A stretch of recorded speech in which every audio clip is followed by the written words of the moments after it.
Hi, everybody. Buckle up. We're going to do a little commentary here on 16 through 18, Book of Acts. But there's some stuff here that I don't believe you've seen before. So, first of all, let's take a little step back to 16:5. And it says, "And so were the churches established and increasingly more daily." So this is all the story of the history of the early church.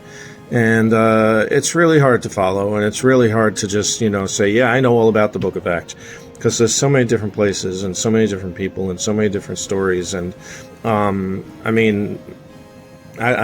really don't know why nobody has put together like an action series of movies based on the Book of Acts, because there's a lot going on.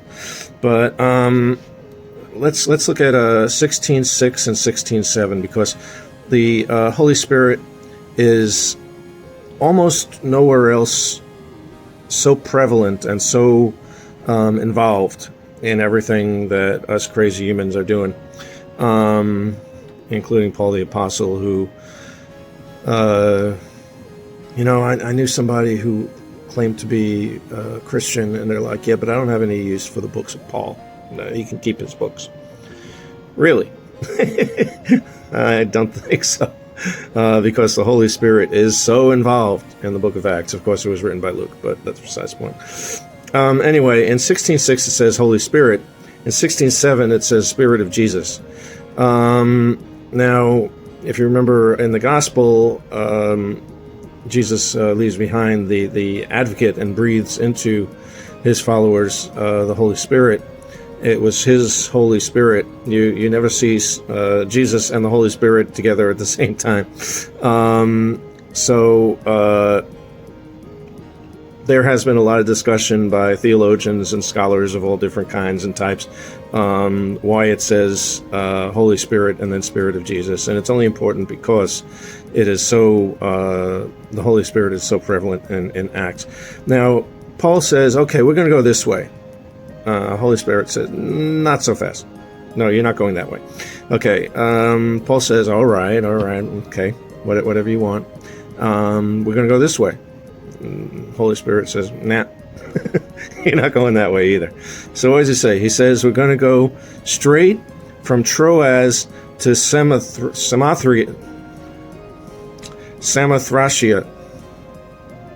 Something like that. It's an island. Okay. And remember, this is in Acts 16:11. Now,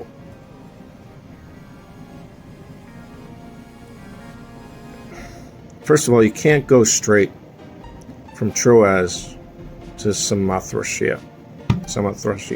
You can't do it. Because there's another island.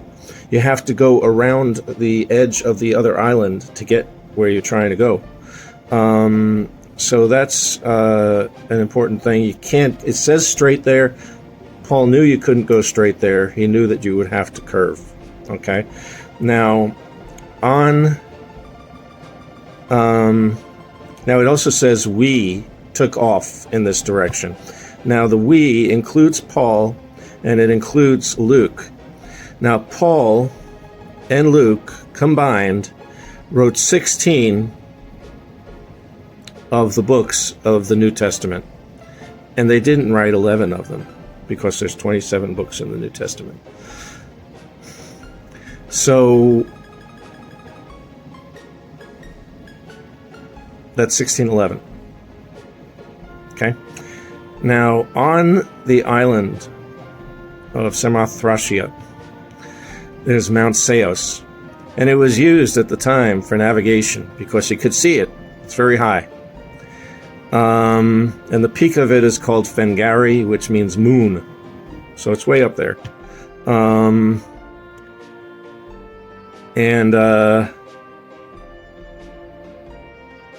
The height, if you look on Wikipedia for Mount Seos, or possibly Fengari, the peak of Mount Seos, 1,611 feet. Okay. This journey to Napoli, they went from Troas to Samothracia, to Napoli. Napoli was the first time that the Church of God, the Church of Jesus Christ, the church that has been, and that this is the early history of, this is the first time that it ever appeared in Europe. Now remember, he said straight. Now if you go either from Samothracia or Troas, either one, if you go straight over the continent of Europe, into the water, onto the next landmass, you know where you end up? England. Where in 1611, King James wrote facilitated the translation for the King James Bible, the first English Bible, the first Bible in the language that is the primary language of the world today. So that's all going on in Acts 16:11. Big deal. Really big deal. Seriously. Okay, so here's some other things. Just quickly. They run into Lydia from Thyatira, who was a dealer in purple cloth.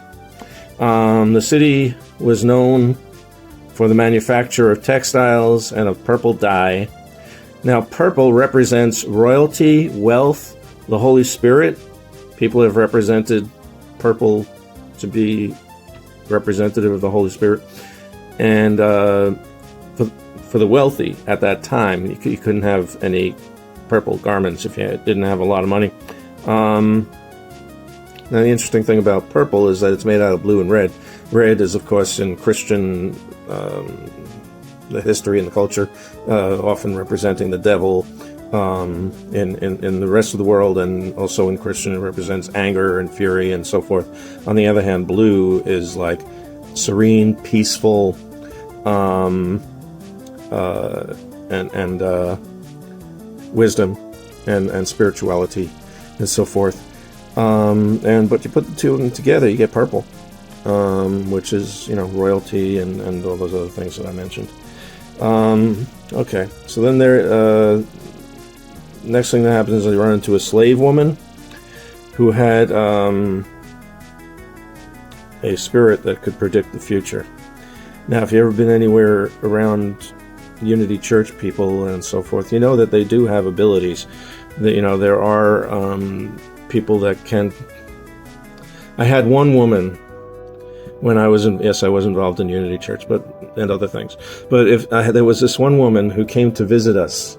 And she said to this other woman who had invited her that she was going to give me an experience that I wouldn't forget. I didn't find this out until later. Now, my dad had passed within the previous year, and my brother hasn't talked to me for many years, and that's, my mom says it's a blessing, so that's the short side of that story. But while we're in this class or seminar or whatever it wasn't a seance particularly, but this woman said that she was talking to my dad, and apparently my dad asked, "How's my brother?"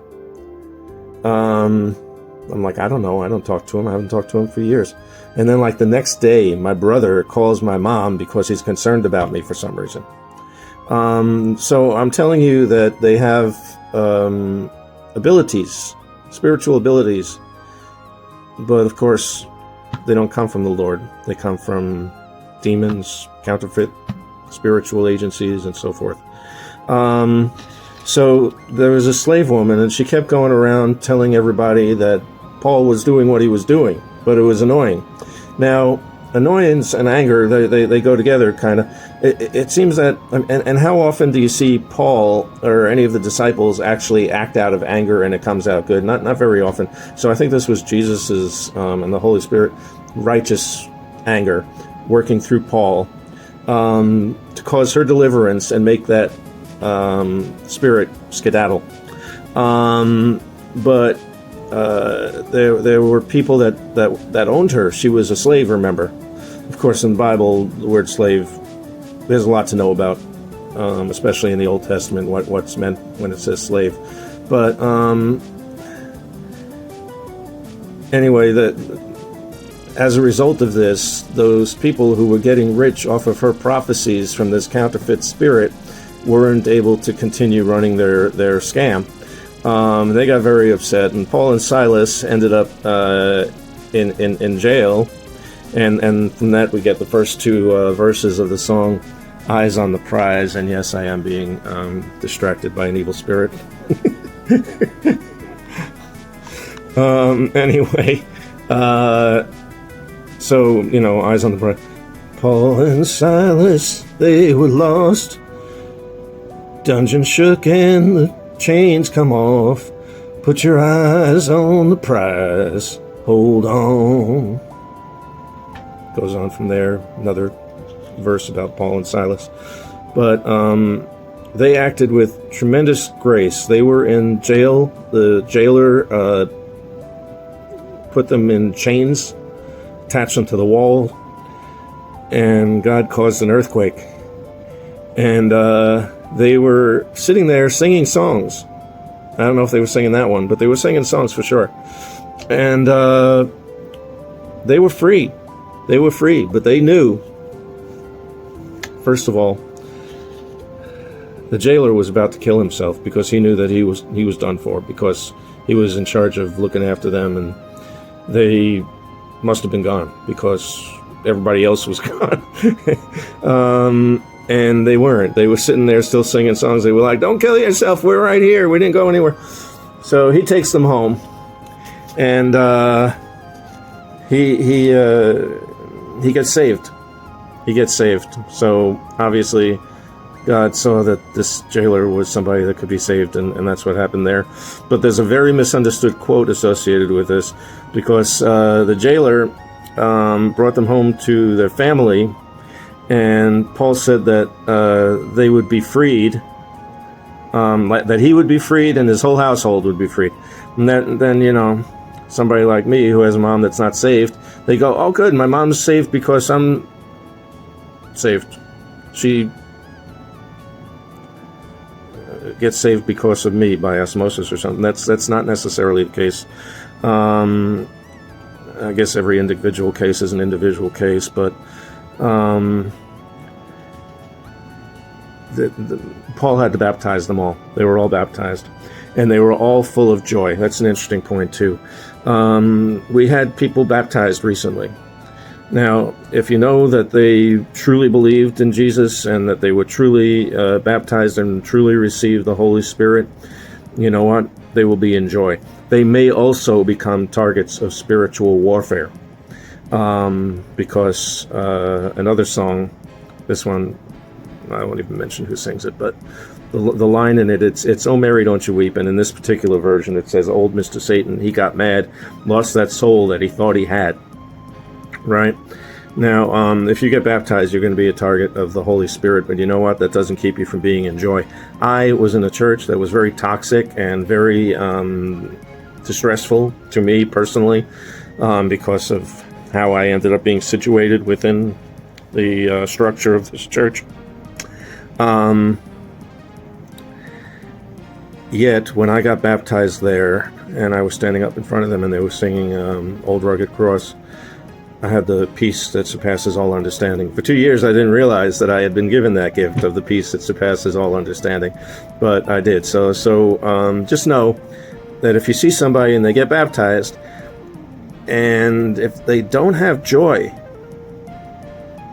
after having the Holy Spirit instilled in them, I mean, what's it going to take? So maybe talk to them and see what's going on. I mean, don't persecute them, but just kind of find out what's up. Anyway, there's a lot that goes on, but I'm already about 3 times past my 5 minutes here. And I just wanted to share those things with you. There are a lot of... There's one guy towards the end of 18. His name was Apollos. He lived in Alexandria, Virginia, I think. Probably a different Alexandria, but he came to Ephesus.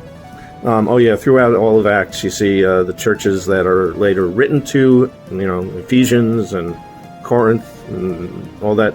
And you also see churches that are written, Jesus wrote letters to in Revelation. But this Apollos, all he knew was the baptism of John. He's preaching the gospel to the Jews, based on the baptism of John. But he was taught by Priscilla and Achaeus, who were two other contemporary colleagues of Paul the Apostle and Luke and others. And they gave him some more understanding so that he could be a much better apostle and disciple. I'm an apostle. Anyway, so there's hope for me too. Anyway, I hope you got some benefit out of this. Sorry it was so long, but there's just a lot going on in Acts, and that whole thing about 1611, I thought really you needed to know that. So, peace be with you, and I'll see you on Wednesday, and I'll see you on Sunday, and may the Lord be with you.